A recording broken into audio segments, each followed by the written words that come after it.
కొల్లాపూర్ మండల కేంద్రంలో కొల్లాపూర్ సగర సంఘం ఆధ్వర్యంలో రాష్ట్ర సగర సంఘం నూతన క్యాలెండర్ను 19వ వార్డు కౌన్సిలర్ నరసింహారావు క్యాలెండర్ను ఆవిష్కరించగా ఈ కార్యక్రమంలో కొల్లాపూర్ సగర సంఘం నేతలు పాల్గొన్నారు.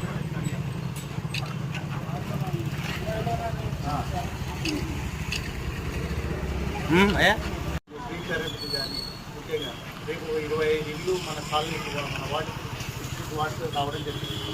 దీనికి ఇల్లు లేని వాళ్ళకి ఎవరికి పెట్టాలి వాళ్ళని చూసి మేము సెలెక్షన్ చేసి మా కమిటీ అనేది ఉంది కంపల్సరీ. అంటే మిగతా వాళ్ళు ఉన్న వాళ్ళు కొద్దిగా ఆలోచన చేయండి, లేని వాళ్ళ గురించి మనం ఆలోచన చేస్తాం. ఫస్ట్ టాప్ చేయాల్సి వాళ్ళకి ఇస్తాము ఇల్లు లేని వాళ్ళు. ఇంకోటి మన మంత్రి గారు వచ్చినప్పుడు కూడా మీ కమిటీ గారు ఇన్కంప్లీట్ ఉంది కాబట్టి దాని గురించి సారు 10 లక్షలు 15 లక్షలు చెప్పి రేపు ఈ 10-15 రోజులు నేను నేచురల్ అలాట్మెంట్ చేస్తాను. దానికి అన్ని విధాలు